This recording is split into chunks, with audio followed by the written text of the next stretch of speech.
빌레몬서는 단 한 장의 성경입니다.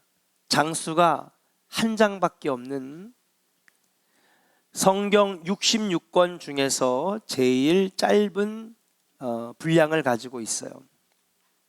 그런데 이 성경 66권에 이 한 장짜리 사도 바울의 편지가 어떻게 정경 66권에 들어올 수 있었을까? 성경 66권에 들어오려고 했던 후보들이 참 많았습니다. 수백 개의 시집, 수필, 역사기록, 에세이, 편지, 여러 개의 후보들이 있었는데 그 가운데에 이건 정말 복음이다, 이건 정말 꼭 성경에 들어가야 된다. 그래서 추려진 성경이 66권이거든. 근데 어떻게 해서 이 한 장짜리가 빌레몬서가 성경 66권에 정경으로 들어올 수 있었을까? 왜냐하면 그 안에 담고 있는 내용은 여느 성경 못지않게 무겁고 깊은 내용을 가지고 있기 때문에 비록 한 장짜리지만 이 빌레몬서가 성경 66권에 들어오게 된 겁니다. 빌레몬서의 내용은 그렇습니다. 사도 바울은 주인의 물질을 훔치고 달아난 노예 오네시모를 로마 감옥에서 만났어요. 그리고 그가 바울의 가르침 속에 복음을 듣고 변화되고 예수 믿고 구원받아 새 사람이 됐어요. 이제 인생을 다 마쳐가는 바울은 다시 물질을 훔치고 도망갔던 노예 오네시모를 원래 주인에게 돌려보내면서 그 품에 편지를 같이 보내줬습니다. 그게 바로 오늘 저와 여러분들이 읽은 빌레몬서고요. 그러면서 빌레몬에게, 자기의 제자 빌레몬에게 부탁합니다. 사랑하는 제자 빌레몬아, 오네시모를 기억하느냐? 이 오네시모를 용서해 줘라. 그리고 나아가 이제는 노예로 보는 것이 아니라 형제로 대해줄 것을 부탁하고 있는 내용이 바로 빌레몬서예요. 그를 다시 용서해주고 그와 화해하고, 그리고 그를 이제는 노예가 아니라 형제로서, 노예가 아니라 동역자로서 받아주기를 부탁하고 있습니다. 한 장이지만, 그리고 부탁하는 권면의 편지지만은 그 안에 담긴 내용은 뭐냐? 바로 용서와 화해라고 하는 메시지를 담고 있다는 사실이에요. 용서와 화해가 무엇일까요? 복음의 본질입니다. 하나님이 세상을 이처럼 사랑하사 누구를 주셨어요? 독생자 예수 그리스도를 우리에게 화해의 손길로 주신 것입니다. 그리고 그분이 대신 피를 흘리심으로 말미암아 우리를 죄에서 뭐 해주셨어요? 용서해 주셨어요. 사해 주셨단 말이에요. 사해 주셨다는 게 용서해 주셨다는 사실이에요. 이 용서와 화해라고 하는 복음의 본질을 담고 있기 때문에 한 장짜리지만은 그것이 66권에 당당하게 여러분 성경의 복음으로 들어올 수 있었다라고 하는 사실이에요. 우리는 예수 그리스도의 사랑으로 죄의 용서를 받았는 줄로 믿습니다. 그래서 예수님 말씀하셨어요. 내가 너희를 사랑한 것 같이 너희도 서로 사랑하라. 그런데 여전히 우리는 용서와 화해 앞에서 주저하고 망설입니다. 때로는 용기가 나지 않아서, 때로는 마음이 내키지 않아서, 때로는 내 자존심이 허락하지 않아서 나 용서 못하겠어, 절대 못해, 화해는 무슨 화해야, 난 절대 화해하지 않을 거야. 우리는 용서도 화해도 이름은 크리스찬이지만 주님이 우리에게 보여주신 그 용서와 화해를 실천하지 못하고 있는 우리 모습을 볼 때마다 괴롭기도 하고 또 어렵기도 합니다. 그런데 오늘 복음의 빌레몬서에 보면 사도 바울은 빌레몬이 오네시모를 용서하는 것이 당연하다고 말하는 거예요. 19절 말씀을 한번 같이 읽어볼까요? 그 근거를 댑니다. 19절 읽습니다. 시작. 나 바울이 친필로 쓰노니 내가 갚으려니와 내가 이외에 내 자신이 내게 빚진 것은 내가 말하지 아니하노라. 네, 빌레몬서가 참 그 표현이 참 어렵더라고요. 제가 오늘 쉽게 설명해 드릴 겁니다. 이게 무슨 말이냐 하면요, 너도 내게 빚이 있잖아. 근데 이 빌레몬아, 너도 내게 빚이 있는데 내게 빚진 거 나 안 말할게, 안 따질게, 그런 거예요. 홍현설 지휘자님이 우상균 장로에게 100만 원을 빌렸어. 빚졌단 말이에요. 근데 나 그거 안 따질 테니까, 안 말할 테니까, 그런 얘기예요. 그냥 계속 보여줘요. 쉽게 얘기하면 그걸 이렇게 어렵게 써놨어요. 너가 내 자신에게 빚진 거 내가 말하지 않을게, 따지지 않을게. 그러면 여기서 말하는 빌레몬이 바울에게, 스승 바울에게 진 빚이 과연 무엇일까? 100만 원일까? 1000만 원일까? 여기서 말하는 빚은 물질적인 빚을 말하는 게 아니에요. 여기서 말하는 바울에게 진 빚은 무엇이냐? 복음의 빚이고 구원의 빚인 줄로 믿습니다. 즉 빌레몬은 바울이 전하는 복음을 듣고 회심했고 예수를 만났고 구원 받았으므로 스승 바울에게 영적 빚이 있는 거예요. 구원의 빚이 있는 거예요. 복음의 빚진 자가 되었다라고 하는 거예요. 그러면서 하고 싶은 얘기가 뭐냐 하면, 오네시모 기억하지? 너에게 엄청난 재산상의 손해를 끼쳤다 하더라도 네가 나에게 진 영적 빚, 복음의 빚, 이거에 비하면 아무것도 아니니 너는 재산상의 물질적인 손해를 끼친 그 빚, 그거 용서할 수 있어야 되지 않겠느냐? 그 얘기를 하는 것입니다. 예수님 마태복음 18장에서 이런 비유를 하셨어요. 10,000달란트 빚진 자가 왕에게 가가지고 죽기 직전에 간절히 호소합니다. 어떻게 해주면 안 될까요? 이 10,000달란트를 못 갚으면은요, 자기는 죽고 부인도 죽고 자녀들은 다 노예로 끌려가고 모든 것들을 다 빼앗긴단 말이에요. 근데 그렇게 눈물로 호소하는 이 사람을 여러분 탕감해 주잖아요.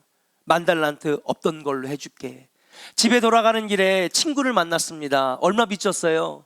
100데나리온. 얼마 안 됩니다. 조금이에요. 주머니 쌈짓돈밖에 안 돼요. 근데 그거 안 갚았다고 경찰 불러다가 이 친구 잡아가세요. 왜요? 100데나리온 안 갚았어요.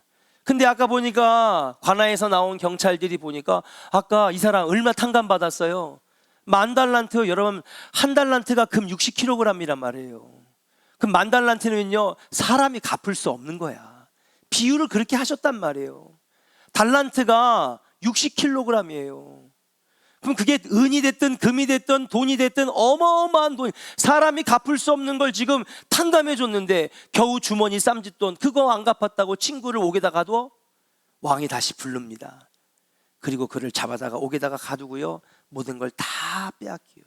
그러면서 예수님이 마태복음 18장 35절에 이렇게 말해요. 너희가 마음으로부터 형제를 용서하지 아니하면 하늘아버지도 너희를 용서하지 않을 것이고, 너희들이 형제를 용서하면 하늘아버지도 너희를 용서할 것이다.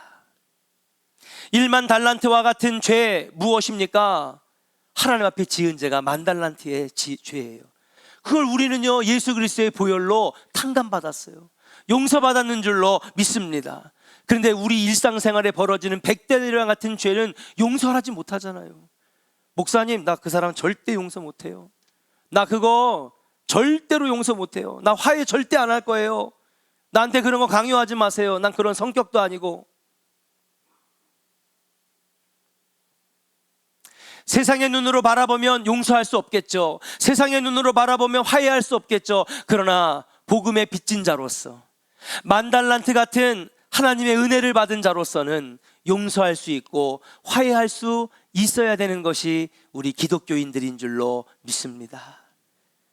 그래서 오늘 여러분들에게 하고 싶은 말은 뭐냐? 따라합시다. 용서와 화해는 선택이 아니라 필수입니다. 우리 옆 사람에게 축복합시다. 용서하고 화해하는 것은 선택이 아니라 필수입니다. 아멘입니까?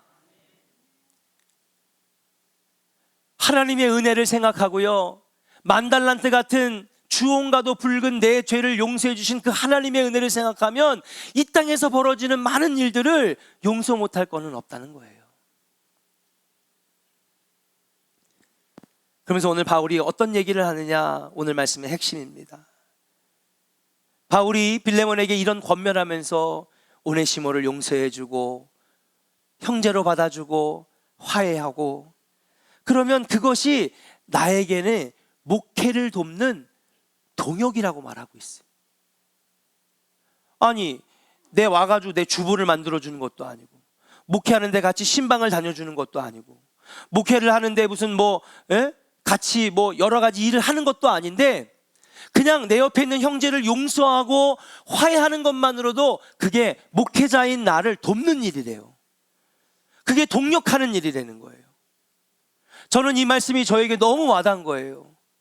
왜냐하면 그것을 제가 뼈저리게 느끼고 있으니까. 대단한 거 안 해줘도 됩니다. 그저 지금 내 옆에 있는 권사님, 내 앞에 있는 집사님 용서하고 화해하고 사랑하고, 그것만으로도 이미 목회를 같이 하고 있고요, 목회를 돕는 동역이라고 하는 사실이에요. 그래서 7절에 바울이 뭐라고 하냐면, 야 빌레몬아, 사랑하는 제자 빌레몬아, 네가 만일 그렇게 이 오네시모를 용서해주고 형제로 받아주고 화해해주면 그것이 내게, 따라합시다, 기쁨과 위로가, 할렐루야, 그게 기쁨과 위로를 받게 되는 거라고 얘기하고 있어요. 저기 뒤에 19절 20절에도 똑같은 얘기를 하고 있어요. 이게 왜 목회자의 목회를 돕는 동역이냐. 어떤 분들은 되게 신앙생활하면서 미안해 하시는 분들이 있어요. 목사님 미안해요, 제가 나이를 너무 먹어가지고 기력이 쇠해서 목사님 목회를 잘 못 도와요. 아니에요. 잘 신앙생활 하시는 것만으로도 그게 저에게는 기쁨이 되고 위로가 되고, 그게 목회를 돕는 일이에요. 교육자 보건주의를 맞이했습니다. 교육자의 육신이 건강할 수 있도록 물질적인 지원 참 중요하죠. 건강검진 중요합니다. 그러나 사랑하는 여러분, 교육자들의 사역을 돕고 교육자들에게 기쁨과 위로를 주는 것, 그것이 훨씬 더 중요하다는 것을 우리는 알아야 될 줄로 믿습니다. 그래서 목회자가 신바람 날 수 있다면, 그래서 목회자가 힘을 얻을 수 있다면, 그래서 목회자가 목사하기를 정말 잘했구나, 목회하기를 정말 잘했구나, 그런 보람을 느낄 수 있다면 그것이 바로 동역이고, 그것이 바로 목회자의 건강을 돕는 일이고. 사랑하는 조은의 성도 여러분, 우리 조은교회가 용서하는 교회, 화해하는 교회, 사랑이 넘치는 교회 되기를 주의 이름으로 간절히 축원합니다. 그게 목회자에게도 큰 도움이 되지만 우리 교회와 성도들에게도 큰 은혜가 된다라고 하는 사실이, 오늘 목회자들에게 어떻게 기쁨과 위로를 주고 목회를 힘있게 할 수 있는지, 오늘 그 은혜를 같이 본문을 통해서 알아보기를 소망합니다. 첫 번째, 한번 따라 합시다. 성도들 가운데에 믿음의 교제가 있어야 합니다. 어떤 교제가 있어야 한다고요? 믿음의 교제. 6절 말씀 한번 같이 읽어볼게요. 같이 읽겠습니다. 시작. 이로써 내 믿음의 교제가 우리 가운데 있는 선을 알게 하고 그리스도께 이르도록 역사하느니라. 아멘. 교회 안에는요, 다양한 만남과 교제가 이루어집니다. 제가 모르는 만남이 있어요. 그죠? 공식적인 만남도 있고, 속회, 선교회 모임, 교구 모임, 교구 축제, 여러 가지 모임이 있다면 교사 모임, 교사회의, 기획위원회, 개인적인 교제도 있습니다. 그런데 교회 안에서 성도들이 하는 모든 만남과 교제는 늘 믿음의 교제가 되어야 되는 거예요. 그리고 성도들 안에 이루어진 이 믿음의 교제들 안에서 뭐가 나와야 되냐? 선한 것들이 열매로 맺어져야 될 줄로 믿습니다. 그리고 그렇게 성도들이 열심히 모여서 교제하고 믿음의 교제가 돼서 거기서 기쁨도 발견하고 위로도 얻고 소망도 얻고 희망도 찾고, 때로는 그것 때문에 새 힘을 얻고 상담도 되고, 그런 아름다운 선한 열매들을 맺어가는 그 모습을 목회자가 보면 그거야말로 목회자에게 기쁨과 위로가 된다는 말이에요. 힘이 된다는 말이에요. 어차피 저는 몸에 열이 너무 많아서 산삼 갖다 주셔도 못 먹어요. 그럼 저에게 산삼이 뭐냐? 성도들이 믿음 안에서 교제하는 것이고, 그 안에서 위로를 찾고 기쁨을 찾고 끌어안아주고 사랑하고, 오늘 아침에 제가 8시 반에 나와서 설교를 다듬고 그리고 책상에 앉아가지고 가만히 이렇게 앉아있는데 성도들 목소리가 하나둘씩 들려와. 근데 내가 그 안에서 1시간 동안 얼마나 기쁜지, 싸우는 소리는 한마디도 안 나고 따지는 소리 한마디도 안 나와요. 반가워요 권사님 막 손 붙잡고 막 난리를 막 치는 거예요. 막 잘 지냈어요 권사님, 아이고 예쁘게 화장도 잘했네.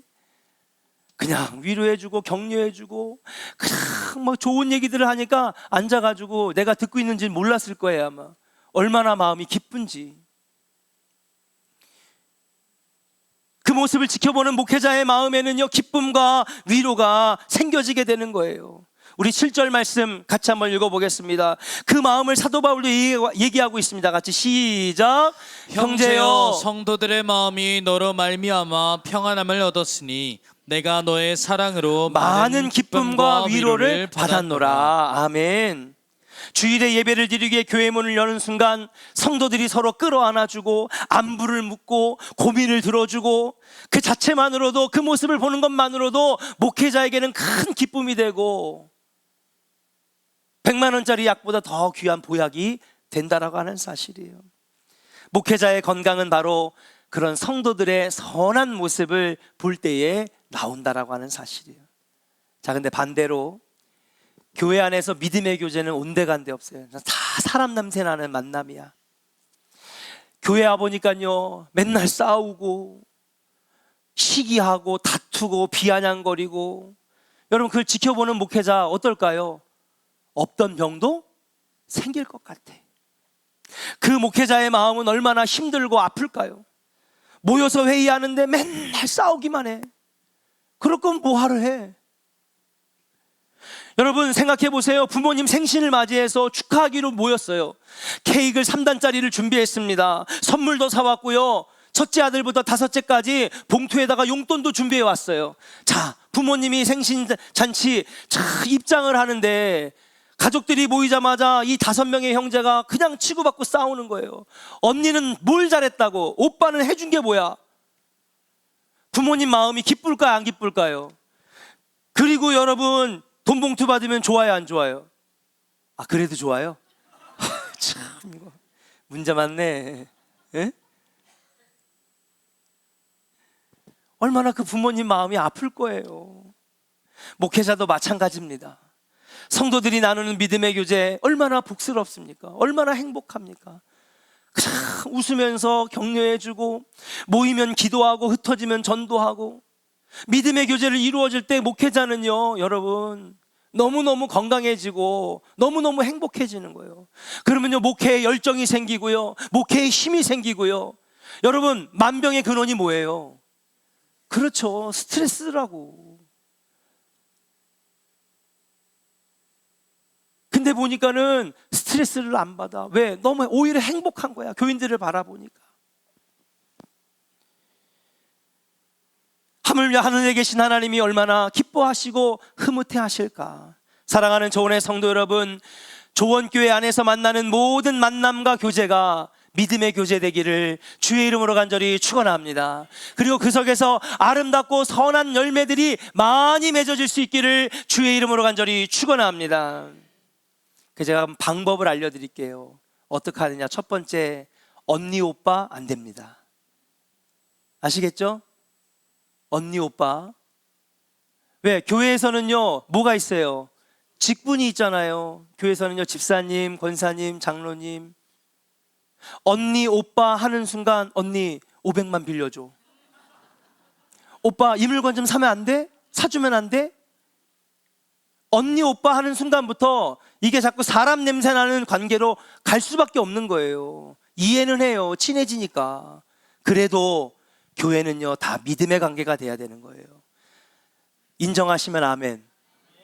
언니 오빠 안 됩니다. 개모임, 사업 모임, 비즈니스 거절합니다.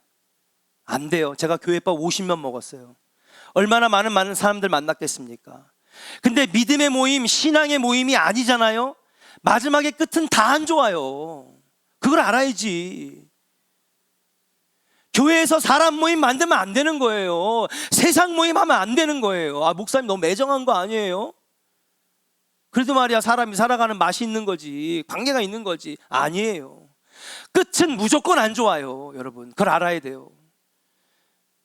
교회 50년 교회에서 살다 보니 수많은 일들을 만났는데요, 여러분, 사람 모임 하면 안 돼요. 교회는요, 뭐하러 오는 거냐? 신앙생활하러 오는 거예요. 여러분, 교회는 왜 오는 거냐? 예수 만나고요, 구원받으러 오는 거예요.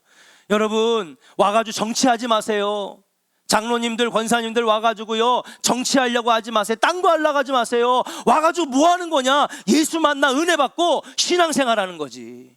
구원받으러 온 거예요. 우리 한번 옆 사람에게 축복합시다. 딴 거 하지 말고 신앙생활만 합시다. 아멘입니까? 그래야 여러분 사업도 복을 받고요, 그래야 여러분 가정도 복을 받아요. 근데 교회에서 딴 거 하니까 문제가 생기는 거예요. 제 말은 믿으셔도 돼요. 교회에서 태어나서 지금까지 50년 동안 교회밥 먹었어요.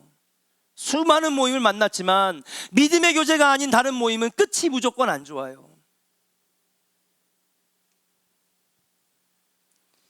교회 안에서 여러분들의 많은 만남과 교제가 믿음의 교제가 되기를 소망하면서 그 안에서 아름답고 선한 열매들을 많이 맺어 나가서 목회자에게는 기쁨과 위로를 주고 하나님께는 영광이 되며 교회가 아름답게 성장해 나가기를 주의 이름으로 간절히 축원합니다. 아멘. 딴 거 관심 갖지 마세요. 근데 딴 거 관심 갖는 사람들 보면 딱 알아. 뭐냐? 예배 관심 별로 없어. 기도의 자리에 안 나와. 그러니까 딴 거에 집중하는 거죠.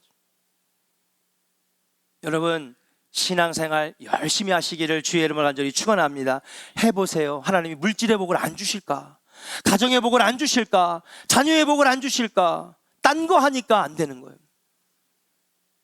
두 번째, 따라합시다. 나에게 무익한 사람을 유익한 사람으로 대해야 합니다. 그래요. 오네시모는 빌레몬에게 무익한 사람을 넘어서서 해악한 사람이었어요. 해를 끼치고 악한 사람이었단 말이에요. 근데 이 사람을 지금 다시 받으려는 거예요, 빌레몬에게. 당시 주인의 물질을 도둑질하여 도망간 노예에게는 죽음이 당연한 거였습니다. 죽음이 당연한 거라고요. 가족 중에 들고 도망간 것도 아니고요, 형제와 친척들이 물건 훔쳐서 도망간 것도 아니고, 누가 갖고 도망갔어요? 노예가. 얼마나 많이 훔쳤는지 액수는 나오지 않는데 제가 지도를 하나 보여드릴 테니까 얼마 정도 훔쳤는지를 한번 볼 수 있어요. 저기 소아시아 동부 쪽에 가면 이 골로새 갈라디아 지방의 골로새 교회에 이 빌레몬이 사역자였습니다. 평신도 사역자예요. 그가 담당했던 교회가 5개예요. 거기에서 오네시모가 자기 주인 골로새를 섬기다가 돈을 훔쳐 달아갑니다.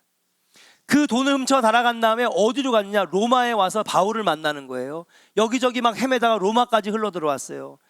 여러분, 여기까지 노예가 오려면 돈이 조금 들까요? 많이 들까요? 많이 들어요. 2300km예요. 지금도 여러분 2300km 가려면 돈 많이 들까요? 안 많이 들까요? 비행기만 해도 100만 원이 넘을 거예요. 그죠? 예? 지금도 그런데 여러분, 그 긴 거리를 도망 나오려면 어마어마한 돈을 훔쳐 달아나지 않으면 로마까지 올 수가 없어요. 노예가, 무일푼인 노예가. 그러니까 재산상 작은 손해를 끼쳤을까요? 큰 손해를 끼쳤을까요? 큰 손해를 끼친 거예요. 노예죠. 재산상에 큰 폐를 끼쳤습니다. 결코 작은 액수가 아닙니다. 거기다가 일반 사람도 아닌 노예가 주인에게 해악을 끼치고 돈을 훔쳐 달아갔으니 여러분, 이 빌레몬에게 오네시모는 무익한 사람을 떠나서 해악한 사람이었습니다. 그런데 바울은 이 빌레몬에게 오네시모를 보내면서 빌레몬서 편지에다 뭐라고 하냐면, 이는 내게 유익한 종이라, 그렇게 기록하고, 우리 아까 구화정 권사님이 그렇게 읽었잖아요. 이는 내게 유익하니라. 빌레몬은요, 받아들일 수 없었을 거예요. 이게 어떻게 나에게 유익한 사람이 돼? 내 돈을 들고 도망쳤는데, 내 마음을 아프게 했는데 어떻게 이 사람이 나에게 유익하단 말이야? 도저히 받아들일 수 없었어요. 바울은 12절에서 오네시모를 자신의 신복이라고 표현합니다. 새번역 성경에 보면 이 단어를 내 마음이라고 표현할 정도로, 번역할 정도로 바울은 여러분 오네시모를 너무 아주 신뢰하는 사람이었어요. 우리가 그러잖아요. 여러분, 내 마음을 알아주는 사람, 그죠? 친구 중에는 베스트 프렌드, 절친이고요. 그 다음에 마음이 통하고 영혼이 통하는 사람, 소울 프렌드. 예? 영혼의 단짝이라고 하잖아요, 우리 MZ세대들이. 그러니까 바울하고 오네시모는요, 어떤 관계냐면요, 너무 믿을 만한 관계, 신뢰의 관계, 내 마음을 잘 알아주는 관계. 내가 뭘 하려고 하면 이미 오네시모는 알아서 척척척척 해주는, 바울을 도와주는 동역자, 내게 유익한 사람이라고 하는 거예요. 여러분 생각해 보세요. 내가 무슨 말을 안 했는데도 척척 알아서 내 마음을 알아서 뭘 해주는 사람, 여러분에게 기분 좋아요, 안 좋아요? 유익해요, 안 유익해요? 근데 하는 짓마다 내 마음을 찢어놔. 그럼 나에게 유익한 사람이 아니라 무익한 사람이잖아요. 오네시모가 바울에게는 그랬단 말이에요. 그런데 빌레몬에게도 유익한 사람이냐? 그거에는 물음표입니다. 절대 유익할 수가 없죠. 돈 들고 도망간 노예인데 날 배신했고 돈을 훔쳐 날아놨고. 그런데 바울이 이 사람이 왜 유익한 사람이 될 수 있는지를 15절에서 설명하고 있어요. 같이 한번 읽어보겠습니다. 같이 읽어요. 시작. 아마 그가 잠시 떠나게 된 것은 너로 하여금 그를 영원히 두게 함이리니. 이게 무슨 말이냐면요, 빌레몬아 잘 생각해봐. 이 모든 일들이 그냥 인간적으로 보면 배신이고 너의 마음을 아프게 한 거지만, 이 오네시모가 너의 돈을 훔쳐서 잠시 너를 떠나게 되었다가 다시 너의 곁으로 가게 된 것은 너로 하여금 그를 영원히 두게 하려고 하는 하나님의 섭리와 계획이라고 하는 얘기를 하는 거예요. 바울은 빌레몬이 오네시모를 자신과 같은 신분의 동료, 그리스도인으로 맞이하게 된 것, 하나님의 주권적인 역사임을 여러분 말하고 있는 거예요. 그러면서 16절에 이렇게 얘기를 합니다. 같이 읽어요. 시작. 이후로는 종과 같이 대하지 아니하고 종 이상으로 곧 사랑받는 형제로 둘 자라. 내게 특별히 그러하거든 하물며 육신과 주 안에서 상관된 내게랴. 참 어렵게도 써놨어요. 사도 바울이 워낙 지식층이라 엘리트층이라 어렵게 써놨어. 쉽게 설명하면 뭐냐, 지금 이 모든 일들은 사실은 하나님의 섭리와 계획 속에서 이루어진 건데, 그러면 이 오네시모도 하나님의 섭리와 계획 속에 있는 사람이라는 거 아니라는 거예요. 있는 사람이라는 거예요. 왜? 그가 딴 데 가지 아니하고 나 바울을 만났고 예수를 영접했고 회심하여 구원받았고 주의 종이 됐고, 그러니 16절에 뭐냐 하면 넌 이제부터 그를 도망간 노예로 보지 말고 하나님의 역사와 주권 속에서 인도하여진 하나의 동료로, 동역자로 보라는 거예요. 자 보세요. 빌레몬이 사람의 눈으로, 주인 눈으로 노예로서 오네시모를 보면 용서할 수 있을까요, 없을까요? 용서 절대 못하죠. 돈 들고 도망간 놈인데, 배신한 사람인데. 그런데 하나님의 섭리와 계획 속에 여러 가지 과정을 거쳐서 이제는 바울과 함께 동역하는 믿음의 동역자, 목회자, 동역자의 눈으로 바라보면 그는 이제는 도망간 노예가 아니라 뭐예요? 하나님 나라 구원 역사와 복음 역사를 위해 쓰임받는 유익한 종으로 볼 수 있다라고 하는 사실이에요. 그렇게 너가 그를 받아주면 그는 너에게 앞으로도, 나는 비록 나이가 들어 이제 죽지만 오네시모는 너와 함께 골로새와 갈라디아 지방의 수많은 교회들을 세울 유익한 종이 될 수 있다라고 하는 사실이에요. 여러분 이 말씀이 왜 중요할까요? 이게 우리에게 주시는 메시지가 큰 겁니다. 뭐냐? 이 말씀은 우리가 교회에서 우리 교회에 있는 성도들을 어떻게 봐야 하는지를 보여주는 거예요. 옆 사람 한번 보세요. 뭐 하던 사람이에요? 예? 이분 옛날에 세탁소 했는데 저기서? 저기서 옛날에 슈퍼 했었는데, 아우 저분 옛날에 우리 교회 오기 전에는 맨날 좋은 시장에서 술 퍼먹고 바닥에 맨날 대자로 뻗어가지고 그 사람 아니야? 여러분 은혜가 돼요, 안 돼요? 안 되는 거예요. 세상의 눈으로 바라보면요 안 되는 거예요. 성도님 잘 들으세요. 그런데 우리의 시각이 달라지는 거예요.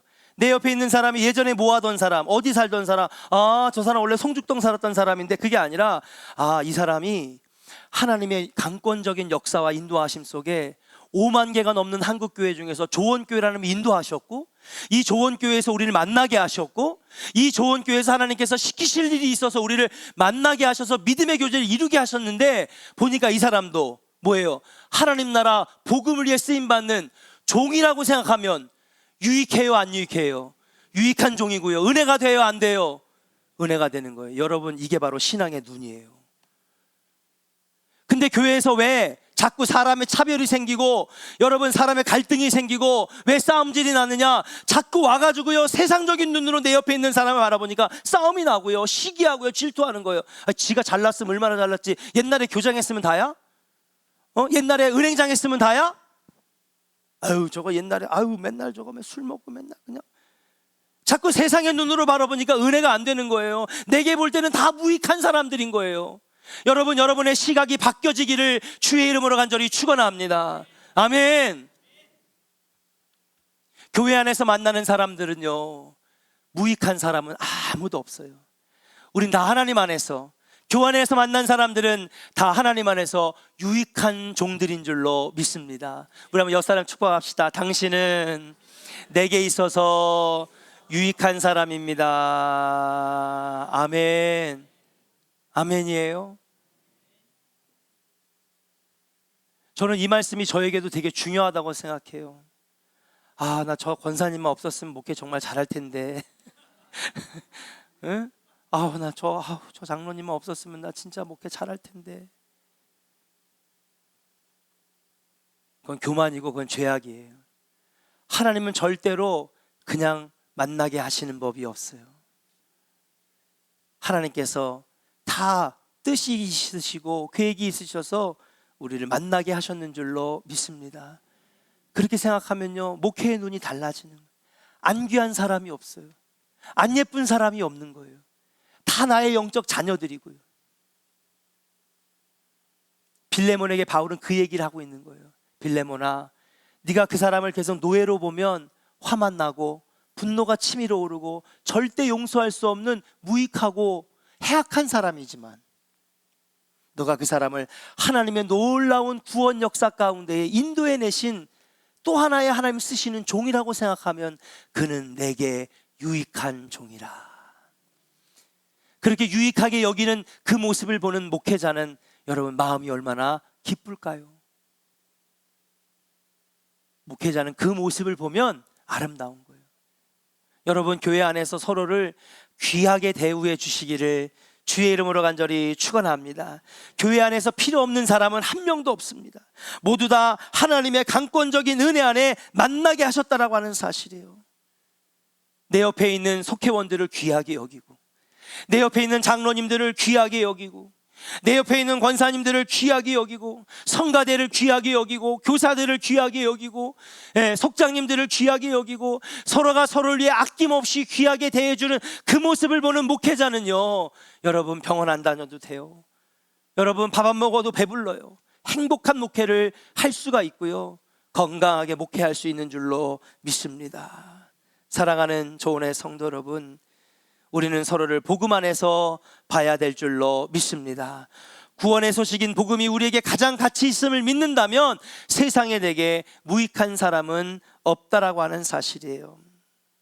서로 비난하지 말고 싸우지 말고. 결론의 말씀을 드립니다. 그렇습니다. 목회자는 성도들이 서로 사랑하고 믿음의 교제를 이루고 사랑받고 행복하게 신앙생활하는 것, 여러분 그 모습 하나면 충분합니다. 어떤 나이가 드신 여자분에게 어떤 분이 물어봤대요. 당신은 소원이 무엇입니까? 그랬더니 이렇게 대답해요. 저는요 딴 거 소원 없어요. 그저 시집간 딸이 남편한테 사랑받고 가정을 잘 행복하게 이끄는 거, 그거 하나만 보면 난 소원이 없어요. 이게 하나님의 마음이고 이게 목회자의 마음이에요.